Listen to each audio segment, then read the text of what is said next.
Hello, chart watchers, and welcome to this Thursday, September 26th, 2019 Market Watchers live show with your host, Tom Bowley. For those of you joining us for the first time today, welcome to the show, and for our regulars, welcome back.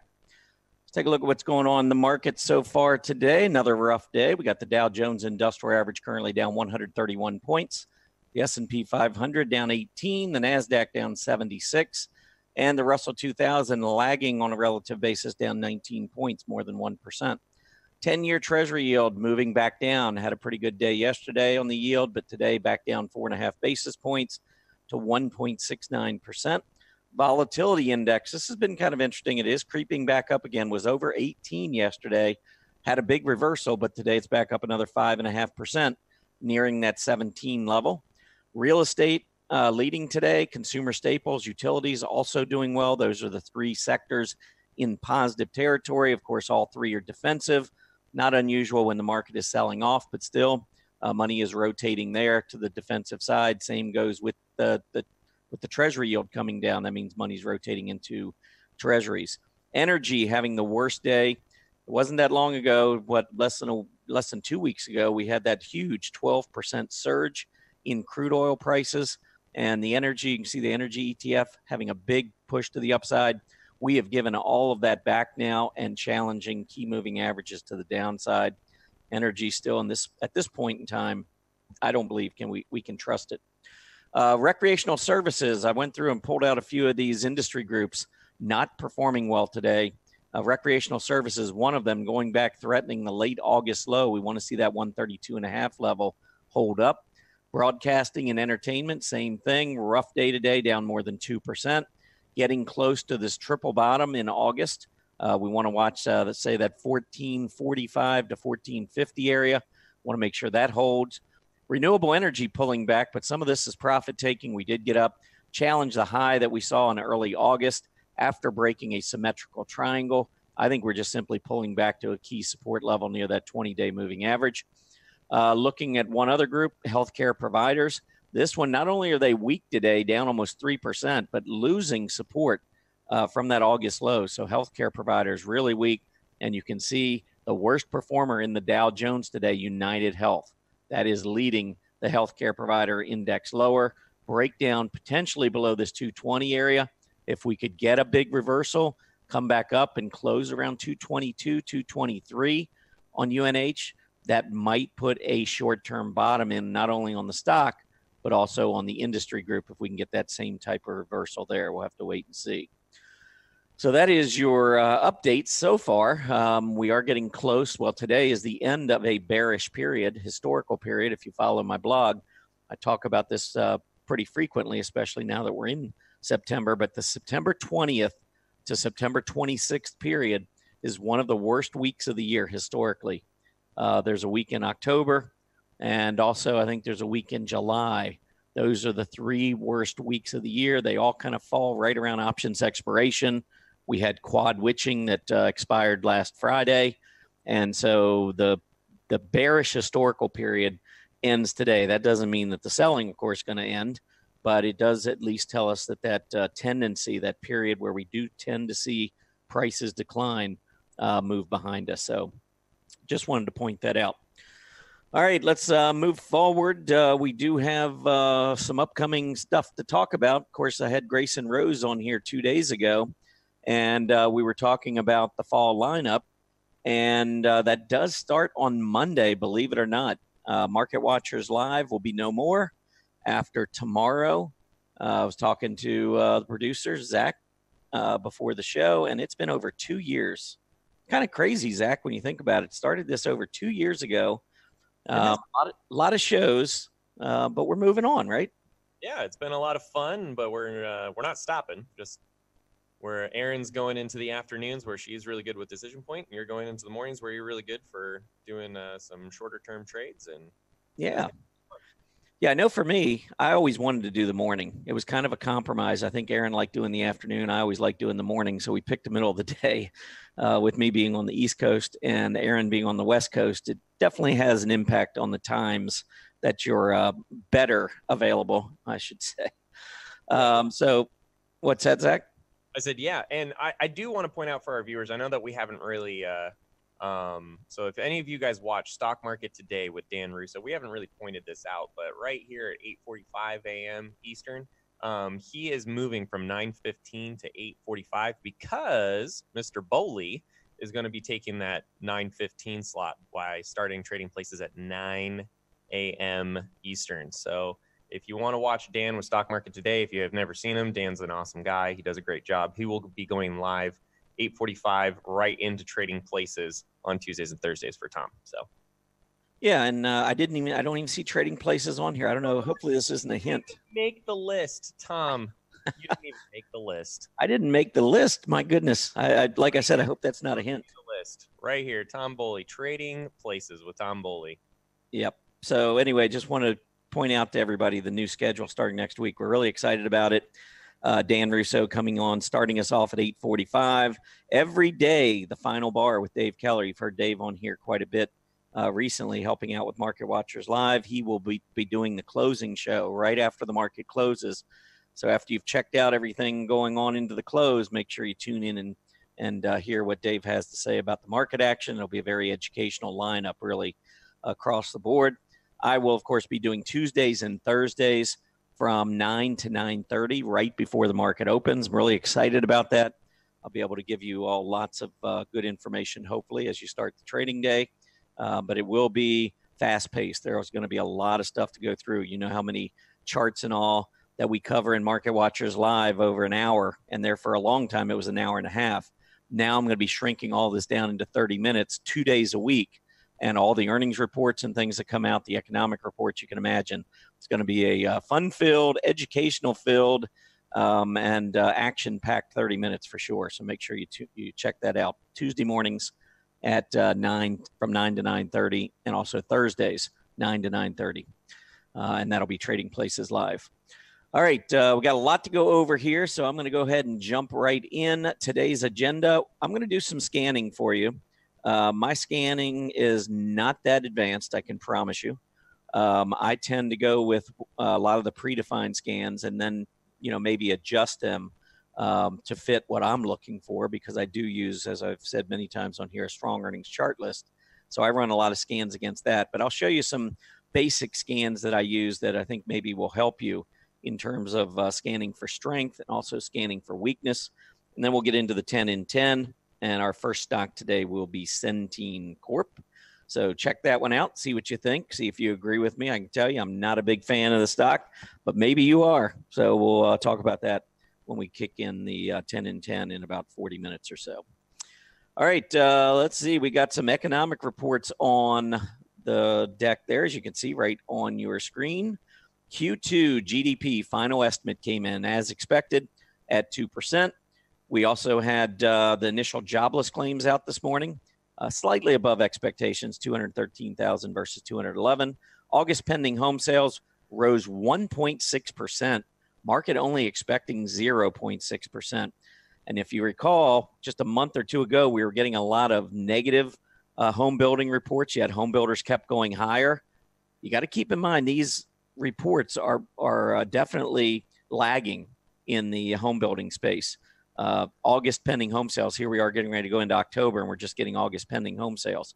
So I like to pay attention to what's going on in the charts, but the charts stayed bullish even when we were getting those negative reports in home construction. And now you can see why. Home construction kept moving higher, and now we're starting to get a lot of these very strong home construction reports. All right, let me show you the 10-year Treasury yield, because we have been moving. Well, we were moving up. We had a really strong reaction yesterday. New home sales came out yesterday, well above expectations. But we have been, kind of pulling back over the last week or week and a half. And I just wanted to show you a little different perspective on the 10-year Treasury yield. This is a weekly chart. And if you take a look since the end of 2018, now the overall stock market has just been consolidating. Equity prices really haven't gone anywhere. We topped out in July on the S&P. We've pulled back. We've had a lot of volatility starting in the fourth quarter when the 10-year Treasury yield was moving down. Same thing in April and into May when we saw that the 10-year Treasury yield really falling down, that the S&P 500 also struggled. Same thing again in August. I do want to point out, though, one of the biggest rallies that we have seen, probably the biggest rally we've seen throughout this 10-year bull market, occurred once we saw this 10-year treasury yield move back through the declining 20-week EMA. Once that happened and we began a series of higher highs and higher lows, this is what helped to catapult the S&P 500. When the yield's rising, money's rotating out of treasuries. So not only new money comes into the stock market, but you got rotating money that goes in the stock market. You can see the huge move last week. We didn't get through that 20-week moving average, so we want to keep an eye on it, see if we can get through.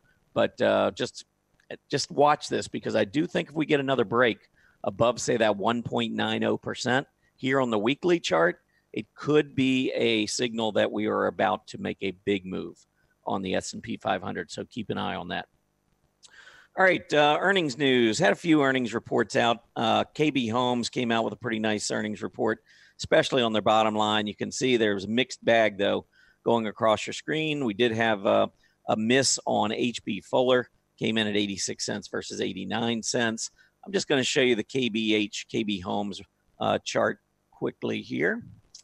And you can see the gap up. I don't know whether or not we're going to cap off this move to the upside. It's been a steady move to the upside on KB Home. Actually, in my earnings beats digest newsletter, free newsletter, I actually wrote about KB Homes yesterday, saying that based on the relative strength, I mean, you can see this, home builders going up, KBH relative to the home builders going up, relative to the S&P going up, and home builders breaking out.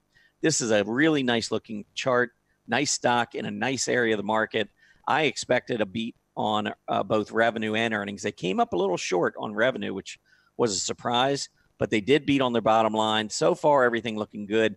I wouldn't be surprised, though, maybe because so much has been built into the price, maybe we get a little pullback here on KB Homes.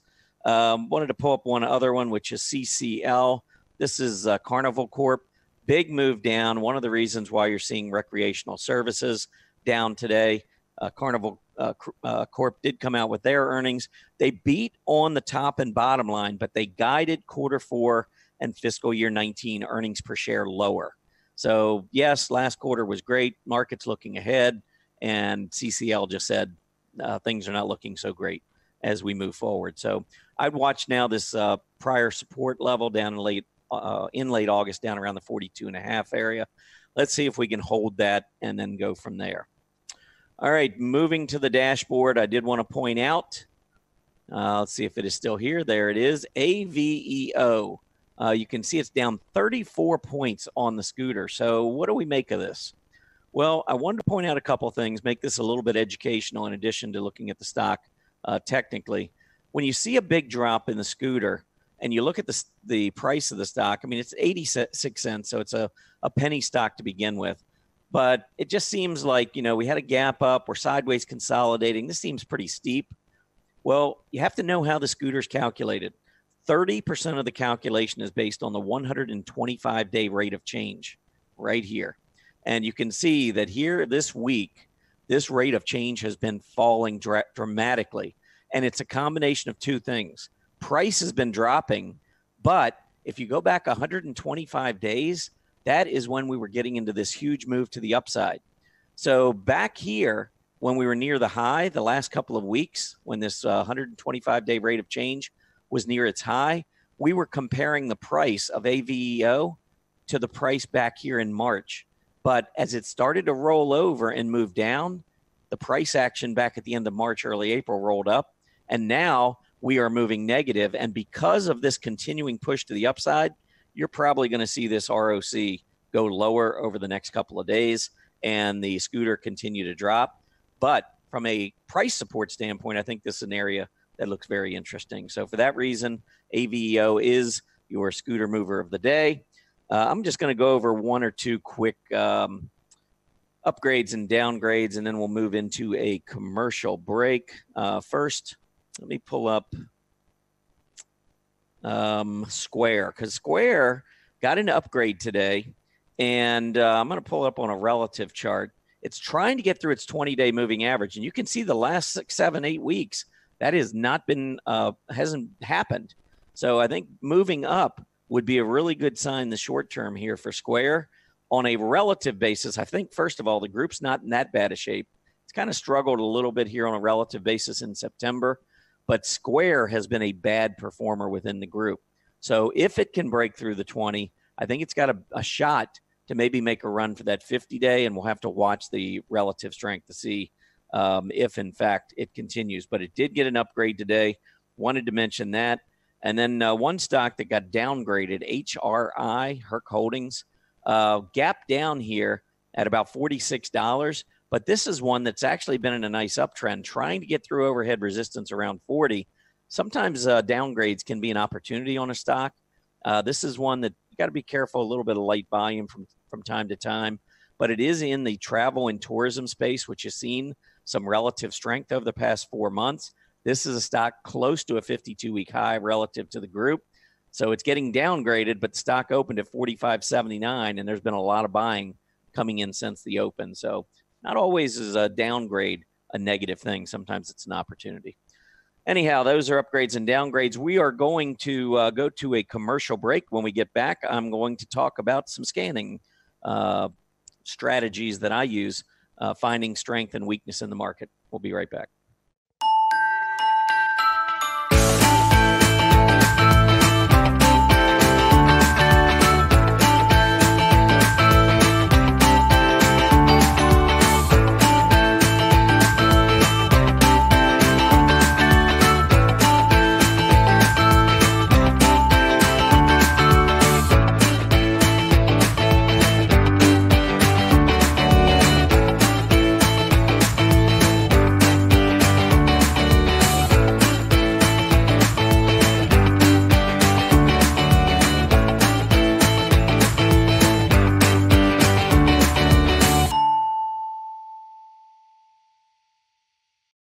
Okay, welcome back, everybody. We are going to get into a couple of scans. I want to first start off looking at scans for strength. Now, the market's not breaking out. The market's pulling back, but we still, as you can see, this is just from the predefined scan. So if you're in your dashboard and you just scan down to your scans, right down here in this bottom right corner is predefined scans. All I did is just click on that. So if you're not familiar with scanning or you don't know how to write the code, and I'll be honest, I don't know how to write some of the code. So I tend to use the predefined scans or scans that I've already set up and saved from in the past. But the 52-week high is right here. So there are a couple things you can do with this. Number one, you can pull up the number of 52-week highs, and you can sort these. So all the scanning work's already been done. We know that these are the ones that match the scan. If you're wondering, okay, well, what was the criteria used? Well, if you click there, you can edit the scan, and it tells you this is what the scan, this is how the code reads in order to generate those results that we were just looking at. So let's go back here and take a look. Now, I'd use this in a couple of different ways. Let's just make the assumption that financials were making a breakout today. And maybe the overall market's not, but maybe financials are. I would probably sort this by sector and then simply go down. Well, let's go this way and look for the financial group. Here it is. Actually, one other thing you can do is first sort it by scooter score. Get it from the highest to the lowest, and then click on the sector. And then when you go down to the financials, it will have all of the stocks in scooter order. So this doesn't always mean that the best stocks have the highest scooter scores. As I showed you earlier, you have to understand the way that the scooter is calculated. Sometimes there's some pretty big movements just based on the parameters that are used in developing that scooter rank. Anyhow, taking a look at the financials, you can see that there are a number of stocks. So if I was interested in financials, this is a quick way without writing any code of finding financial stocks that are breaking 52-week highs. The other thing I would probably look at is over here on the volume. I mean, at this point, we're getting close to the halfway point of the day. If a stock doesn't have at least 100,000 shares, I mean, if it's breaking to a 52-week high, it probably should have a little heavier volume than normal. So if it doesn't have at least 100,000 shares, I'm probably not going to be too interested. So you can see here, this is one that only has 29,000 shares. Not going to pull that one up. I am more interested in stocks that are on the NASDAQ or the New York Stock Exchange, not as much over-the-counter market. I'm generally not going to trade those stocks. And probably not going to trade Toronto, although some of you certainly do. So this is just a quick way to find some potential financial stocks that are breaking out to potentially trade. So let's pull up a couple of these. Arch Capital, you can see breaking out to a new high. Chart looks great. I can pull it up in my relative chart style, and you can see a beautiful uptrend in play. Great volume trends. Its peer group breaking to new highs. Arch Capital breaking to new highs relative to its peers, relative to the S&P, and the group holding its own versus the S&P 500, mostly just consolidating. And it is starting to pick back up again here over the past 2 weeks.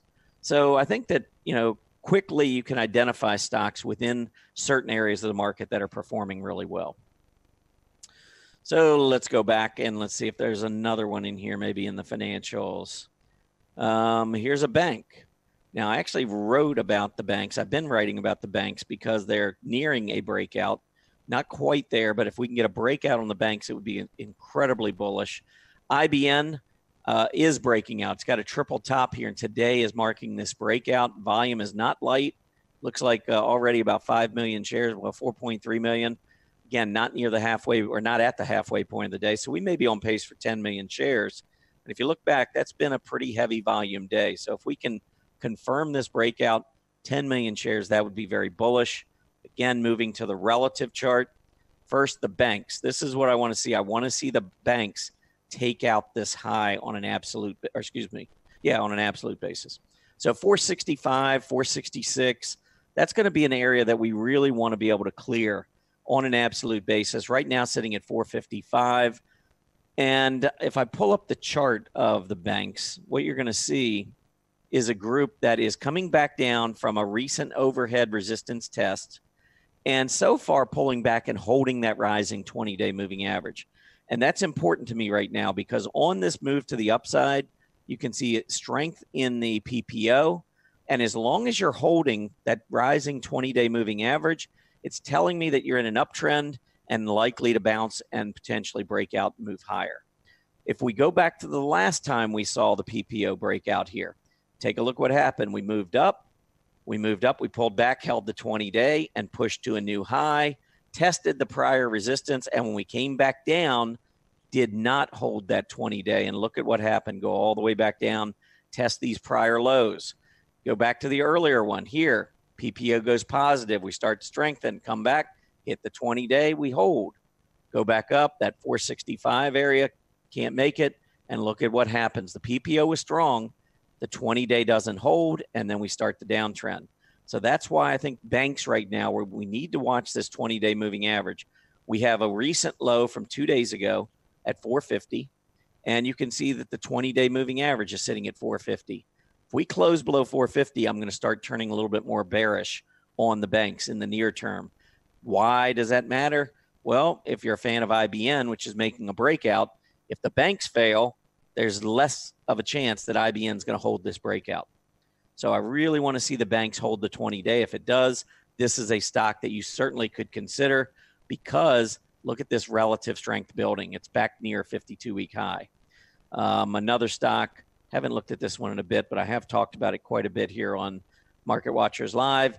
ALLY, look at the relative strength here. If the banks break out, this is a stock that I certainly would be interested in. And you can see just recently, it would have been on the 52-week high list. It's not today because it's not setting a new high, but this is one that's been a leader that's pulling back, hitting the 20-day moving average. I actually think the reward to risk on a stock like this is better than IBN because this one is pulled back, already has its strength. I think it's pretty clear it's been a great performer. But anytime you get a pullback to the 20-day, that tends to give you a little bit better odds in terms of reward to risk. All right, so let's move back and take a look here at this scan. So that is your 52-week high scan. Now, I can adjust this And one thing that I do, and I've already done, is when I click on this and it brings the scan up, then I click to edit. All I have to do, I know in my strong earnings chart list, I'm not interested in the Toronto stocks and the over-the-counter market, those stocks, but I don't have any of those in my strong earnings chart list. So all I have to do is come down here to chart lists and grab my strong earnings chart list and add it. And now it will tell me if there are any 52-week highs in that chart list. So I'll check my syntax. Everything's good. Run the scan. And do I have any 52-week highs? Yes, I do. There are 21 of them. And believe it or not, Arch Capital is on the list. That's one of them I just showed you. So you can see 21 out of, right now I have 329 stocks on this chart list. So what is that? About 7% are hitting 52-week high. And you can quickly look down and look at what is littered on here. Home construction, home construction, home construction, home construction. 4 of the 21 are in home construction. So it's just an easy way to figure out, you know, what's working in the market right now, what's not working. Okay, let's go back. So that's the way you can add a chart list to find the strong stocks. You know, you're scanning for strength in a group of stocks that you already have on a watch list. I think that can be really powerful.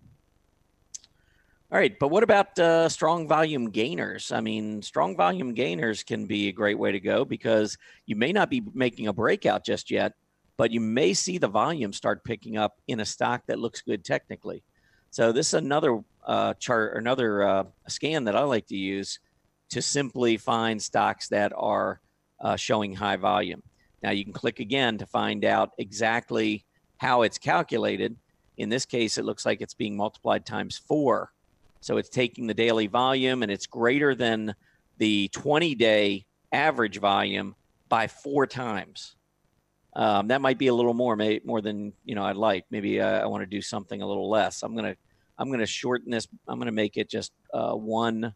We're already halfway through the day. So if we did at least topped our average volume already, and it's only halfway through the day, that tells me that volume is pretty solid.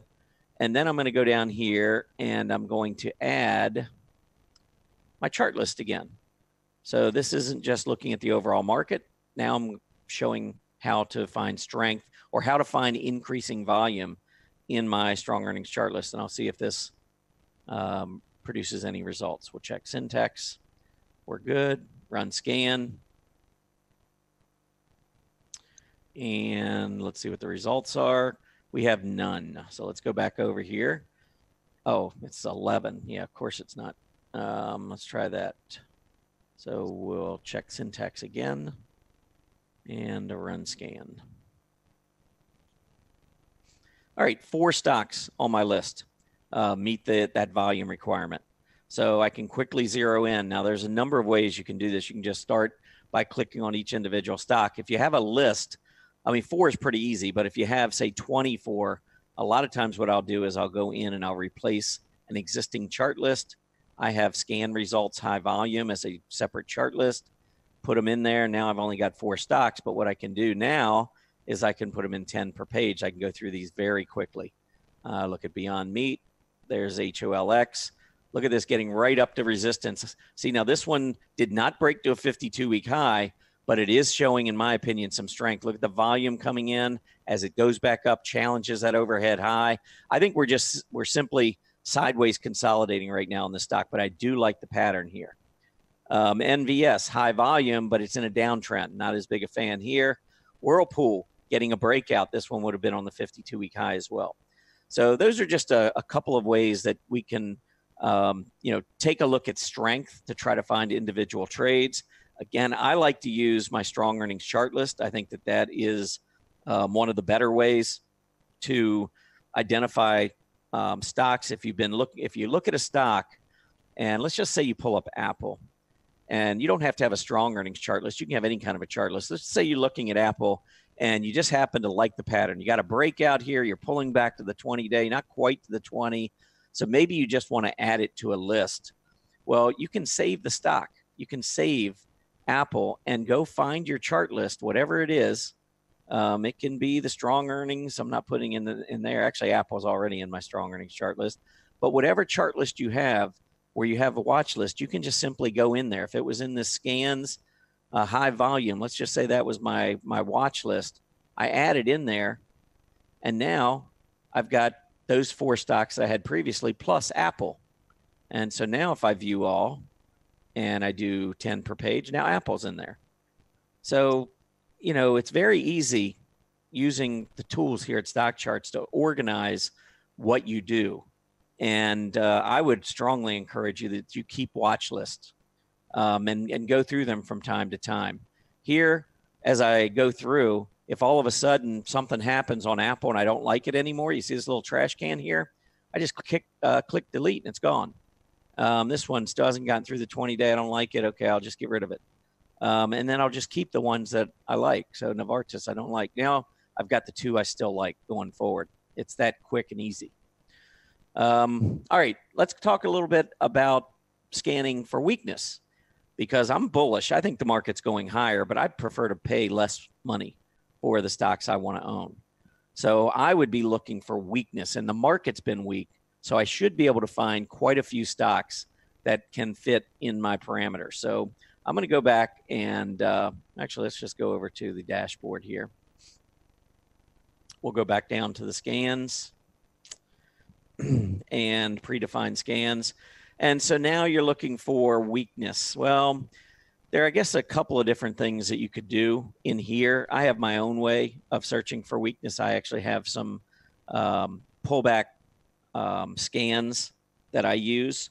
So I'm going to use those, but there's a number of things you could be doing looking at these predefined scans. I mean, it could be as simple as gap downs. I mean, you're getting a gap down, but that doesn't mean anything negative. It could be like that the downgrade I showed you earlier. We had a gap down, but that actually was setting up as a buy on that pullback.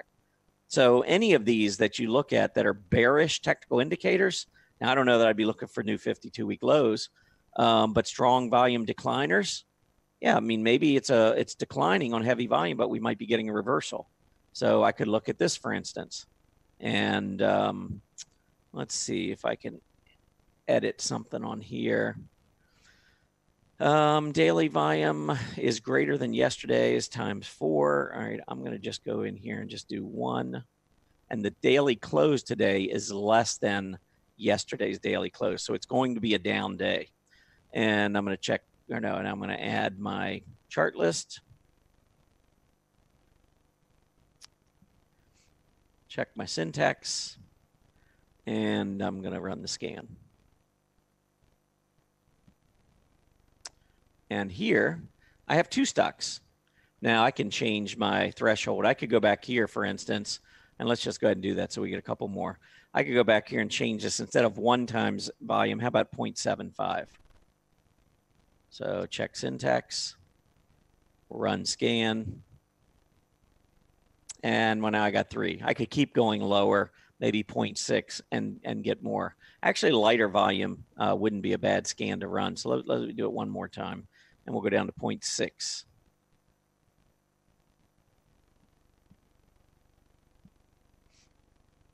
All right, and we'll take a look at this. And now we have 12 stocks. This is a pretty good amount of stocks. So in this case, I'm going to replace my existing chart list. I'm going to go down and just put it scan results other.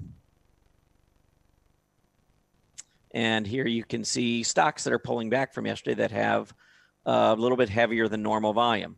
Some of these might be breakdowns. Some of these might be opportunities. Let's pull them up 10 per page and let's see what's going on. All right, AAR Corp, they gapped up. They actually reported earnings. AAR, or AIR is the ticker symbol, but it's AAR Corp. AIR beat top line, beat bottom line, got the gap up, and then you can see the huge reversal here. Now, I believe probably want to watch this area down around 39.40. That's where we've had support in the past. It's also where we had a major gap up on heavy volume back in July. So that would be an area maybe that you could consider. But if it breaks below 39 and keeps moving lower, I would be really careful. That would be a pretty powerful bearish engulfing candle. but you can see the volume picking up. That's why it's on this scan. And that reversing candle doesn't look good. Although if we were to reverse back up and move back up near the high by the end of the day, that would be a very bullish development on the stock. All right, Anthem, ANTM, continuing to move lower. Look at the failures at the 20-day moving average. And I mentioned earlier, the healthcare providers group, not very strong, been very weak actually. And you can see ANTM also moving lower, not interested there. Seco, Career Education Corp. This is actually a stock that I really liked. I would say up until it began losing these key gap support levels, big volume coming down below both these gap support levels. Now it's in this downtrend. I think we might get a oversold bounce. You can see that the RSI now is below 20. We could get an oversold bounce, maybe push our way back up toward 18, close to that 20-day moving average. But overall, that is not what I would consider just a normal pullback in an uptrend. Cigna, CI, also rolling over, not really seeing it there. Now, CSIQ is part of the renewable energy space, and I know renewable energy is still strong.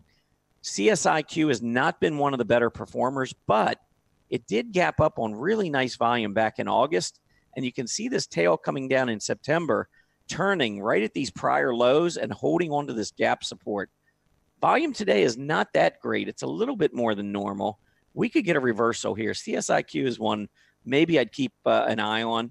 And if we were to go back down below, say, these lows intraday, and then we started to reverse, got back up, say, above 20, I might be interested in doing something like a stop buy instead of a stop sell, where when a stock puts in what you think is a low and it comes back up above a certain level, you put in a stop buy, and if the stock hits that price, you get your order will be put in at market. And then if it does trigger, then I can go in and put my sell order in below that day's low in case it reverses back down. A lot of times you keep a fairly tight stop. And if it does reverse here, it could be a really nice winner if it makes its way back up to the recent highs. So CSIQ is one I certainly would keep an eye on. FTI, uptrend, downtrend. Now we're just kind of sideways consolidating. Pretty good volume trends. I mean, not a bad looking stock, but it would probably have to do some more before I'd be interested. KBR, nice uptrend. Pull back, I think, again, just like the overall market. Look at the failures right up here at resistance. Now just consolidating sideways. I'm still okay with the stock, but don't really see it at a buy point at this point.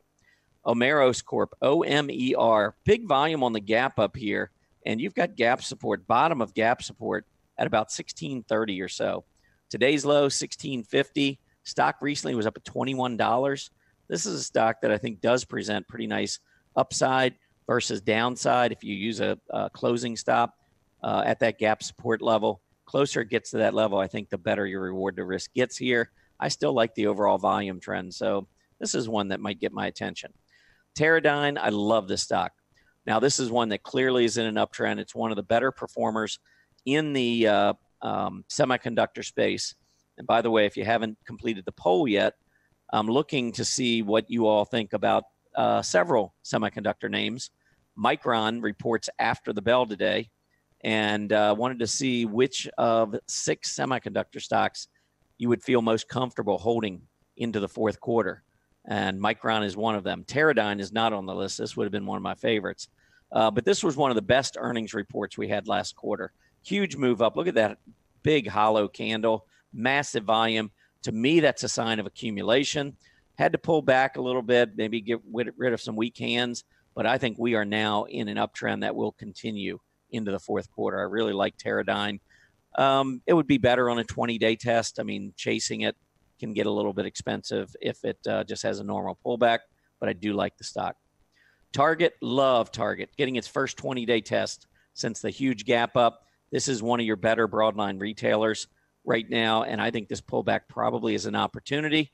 If I was getting in on the 20-day, I might consider a second entry at the top of gap support around 100. If it went back down there, the market consolidates or weakens, I think you could get in as possibly as low as 100, and that would average you in somewhere around 103, if with the 106 price right now. So Target is one I like. And then I think we had 2 more. Tandem Diabetes, you can see this one pulling back. Had a false breakout to the upside. This is one that if we looked at a longer-term chart, the stock ran from 25 to 75. in a very short period of time. It's been consolidating for a while. I think eventually it breaks out of this pattern to the upside. But for now, it is just a very volatile performer between the low 50s and 75. That's a wide trading range, but the closer it gets down to the low to mid 50s, the better the reward to risk gets here. And the last one, Vericel Corp, VCEL. Look at all these lows down here at about 15, 15 and a quarter. We're getting close to that level. If I click on the chart and go to the relative chart, you will see that it is in the biotech space, and biotechs have turned back to the downside. The stock has been weakening versus the biotechs for the past 2 to 3 months. Therefore, if it breaks $15, I want no part of it. I probably want no part of it anyway. It's in a weak group. It's downtrending below its 20-day moving average. If I was going to get into a biotech, there, I'm sure are plenty out there that are a lot better looking than this one technically. So I would pass, and I would remove this one from any kind of a watch list. All right, let me go back to the dashboard and I'll show you one of my custom charts that I run routinely. If you look at an uptrending stock, and I'm trying to think of a stock, maybe let's go back and use that Arch Capital, ACGL. I don't know if this one ever, well, you can see the RSI here on this pullback gets back just below 50. See throughout this uptrend, anytime you get the RSI in this 40 to 50 area, in this case, it's been really strong. Anything below 50 has been a great entry point. My point is, when you're in an uptrend, a lot of times you don't see the RSI get down to 30. Many times in an uptrending stock, RSI will get down into the 40s, and from there it will simply consolidate and then turn back higher. So if I go back to the dashboard and we pull up a scan, I have what's called my RSI 40 to 50 strong earnings scan. So again, and I'll show the edit so you can see how it's set up. Here's your scan criteria. And if you look at this, I am pulling up RSIs between 40. Here at 40 and 45, it's saved as 50. So let me go ahead and do 50. Update criteria. All right, so now my daily RSI is going to have to be between 40 and 50. So it's got to be greater than 40, less than 50. And the scan is going back and looking at my strong earnings chart list. So I'm going to go ahead and run this scan, and this tells me the stocks very quickly. Now there's 108. Okay, so what that tells me is that's just too many to look at. So I am now going to lower it, and I might even go down to like 40 and 43 because there's been a lot of weakness in the market. So it's giving me opportunities to get a lot of these stocks with lower RSIs. We will update that criteria, run scan, and now I have 28, much, much more workable. And now I can put this into a scan results, RSI 40 to 50 folder. Okay, and now I pull them up 10 per page. You can see how quickly I can get to this. Look at the first one, ABC. Now, I don't know that I'm a big fan of this area of the market. It's in healthcare, but look at the move down to test this prior low. Simply could be a double bottom, move back up to 92 is possible, maybe just 88, maybe it's the moving averages, but this at least tells me that I'm close to a key support level. And look throughout the uptrend here, when we have been back down in the 40s right here, we dipped into the 40s, it was a buy, we went higher. We came down right here into the 40s, we bounced, it was a buy. Here we come down right to 40 and we bounced, it was a buy. And now we're back in the 40s near this price support level. So it just shows you how these stocks tend to trade. AIR we already looked at. Amgen. Now this, if I was looking at biotechs, this is one that kind of has my attention because if I annotate, you can see Amgen broke out above 192.50. I could even go down to this other low around 187.50 right here. And look at the volume that came in on the break above this resistance. So that tells me support's going to probably be down in this area. Stock was just up at 210 a month ago. Now I can get it at 193. So almost 10% cheaper. Call me crazy, but I like to buy stocks cheaper rather than more expensive. What you don't want to do is get these stocks when they're challenging overhead resistance without confirming a breakout. And here, when Amgen did this, higher prices, look at the PPO rolling over. That tells us we should be looking for a 50-period test and a centerline test, and that's what we have right now. So Amgen, to me, looks pretty good. If I was going to be in biotechs, I think this is one that looks a lot better than the one that I showed just a couple minutes ago. All right, let's go back to the scan. Oops, let's go back here and go back.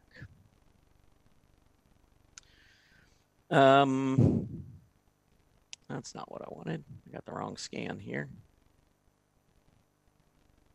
Well, let me run this again. There we go.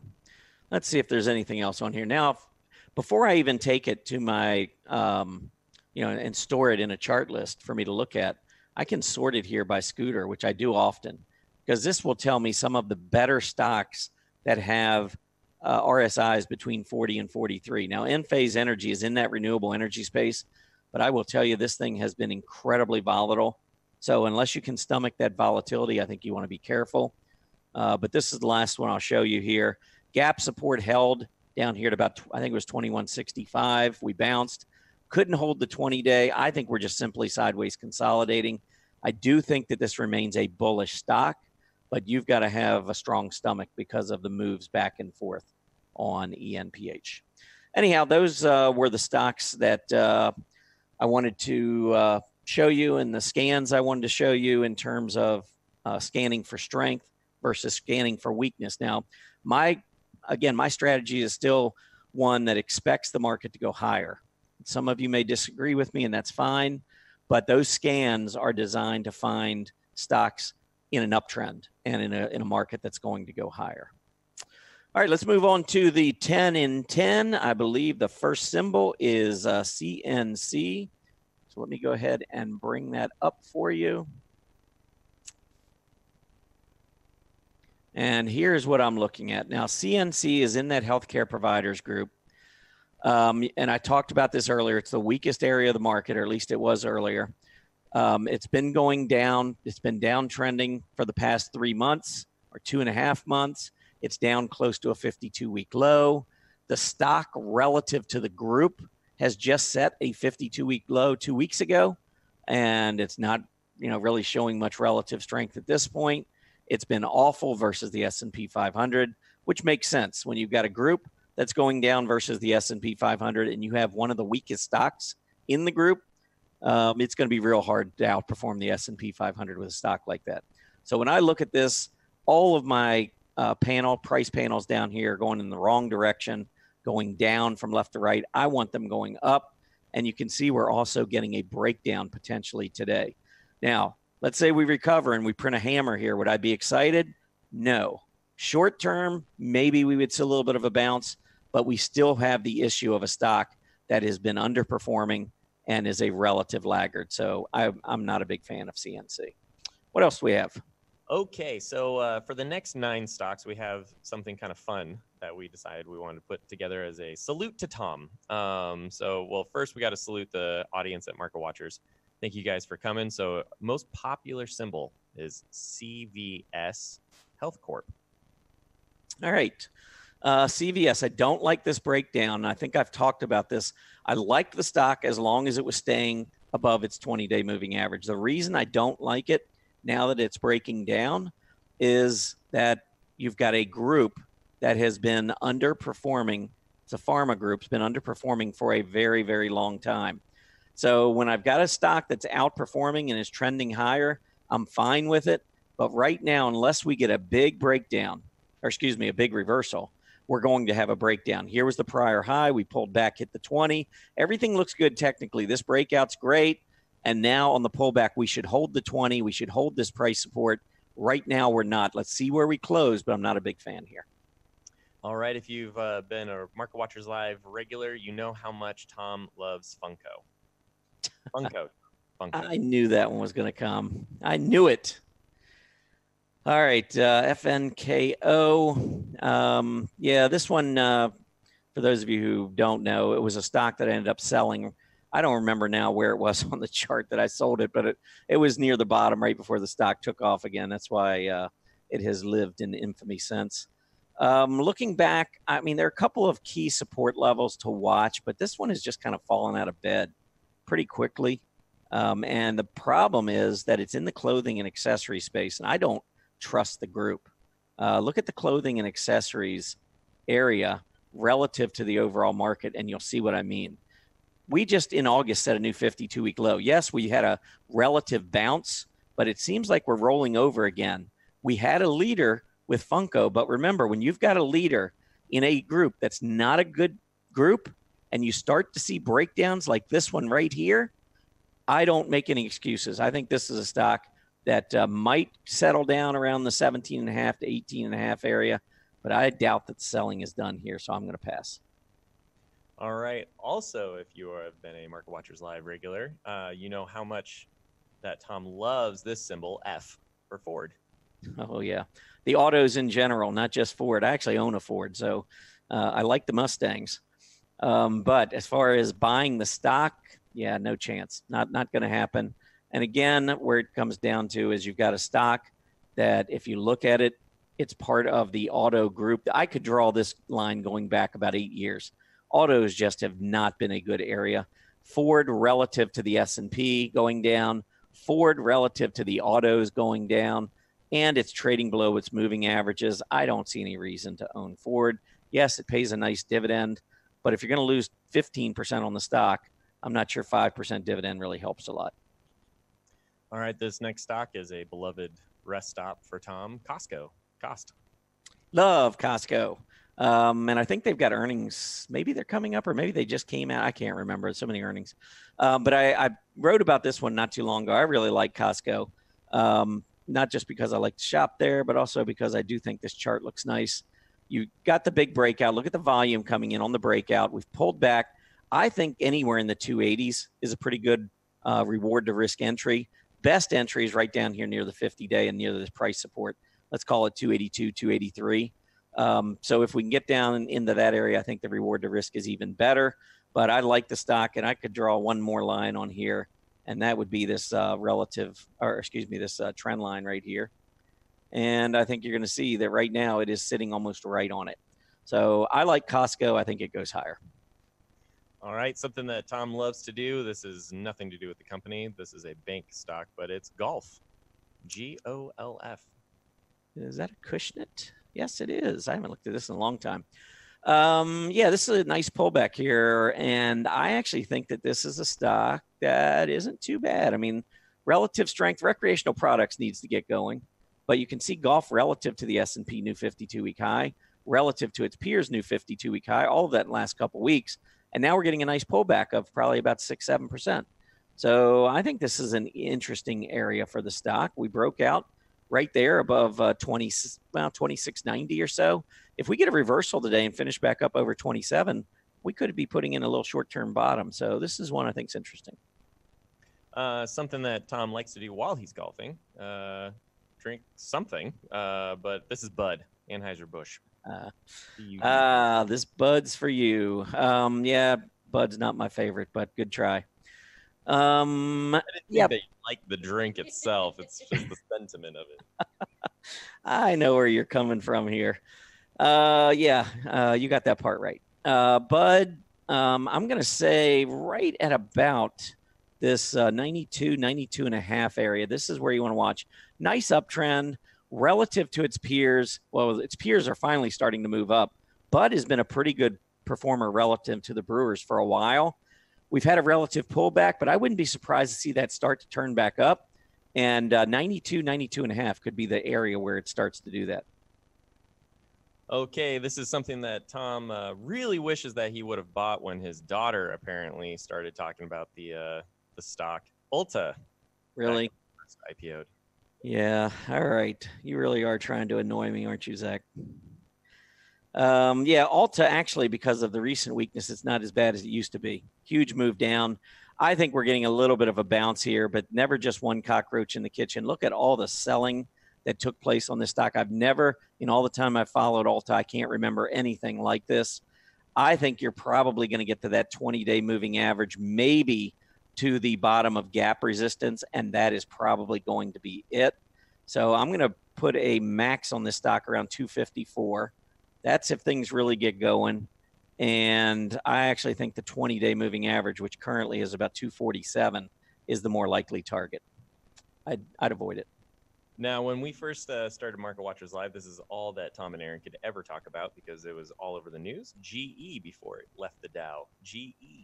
Yeah, GE. We certainly talked a lot about GE and the fact that we wouldn't touch it. And I'll be honest, I'm really still not sure I would touch it. Look at the relative strength on the stock. Look at the relative strength of the group. It's not good. So you've got a stock that's been downtrending from a long-term perspective. This is just a year. I could go back and show you for the last several years. GE has just been an awful performer. And I'm not seeing anything at this point that suggests it's about to change. So what is there to like here? I mean, we got up to the 50, failed, and it looks to me like we're rolling over again. I'd pass. Okay, and the final one, our beloved Bruce Frazier was quite obsessed with this stock, making Tom obsessed with this stock for a little while. Shake Shack. I love Shake Shack. Shack's awesome. Yeah. Now, I don't really frequent the restaurant. I just love the chart. The restaurants and bars area is going through a little bit of a shakeout right now and has been in September. It's been one of the worst areas. So you can see on a relative basis, the group has dropped quite a bit. I think it's just temporary. This might even be the start of some relative strength. But look at Shake Shack relative to the group. I mean, it has just exploded to the upside. It is allowed to have a little bit of profit taking, even relative profit taking for a period of time. Look at the volume that came in on this push to the upside. I love this candle. This is what's called a Maribozu candle, where you effectively open on the low and close on the high. It's just a sign that there is a massive amount of demand. When you get a candle that looks like that on this kind of volume, which is a 52-week high, that tells me that there's a lot of institutional accumulation. So I got to love the stock. As far as, where might it go? In the near term, I'd be watching for its recent low as support around 95. You got the rising 50-day, which is currently just below 92. That's going to be an area, I would say 92 to 95. In that area, I would be a buyer of Shake Shack. I think it goes higher eventually. And that is it, right, Zach? That is the 10 and 10. Absolutely. So there are the stocks I just covered, all of my favorites from the past 2 years. I got to thank you so much. So do we have time for the poll? I can throw it up. Yep. Let's see. I'm really interested to see with Micron reporting tonight. 6 stocks. I gave you a choice of 6 different stocks to let me know which one you would feel most comfortable with going into the fourth quarter. And darn it, you all agree with me. That's the one I would have picked as well. KLA Corp. I think that is by far, and maybe it's because so many of you watch Market Watchers Live. Talk about a great performer. KLA has been a tremendous performer on a relative basis, on an absolute basis. Even today, the stock's up another buck, setting a new 52-week high, even though the overall market has not been good today, even though semiconductors are lower today. It's again outperforming. It's just been a real star in that space. The others, not so much. Micron actually is going to be interesting with this report coming out today. There you can see on your screen our fall lineup, which starts on Monday. So make sure you check that out.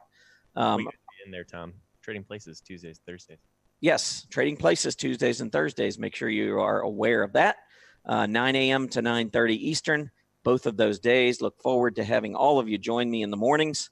And that is a wrap, I suppose. So want to thank all of you for being with us today. As a reminder, Market Watchers Live airs 5 days a week, Mondays through Fridays until tomorrow. Have a great afternoon, everybody, and we'll see you back here tomorrow. Happy trading.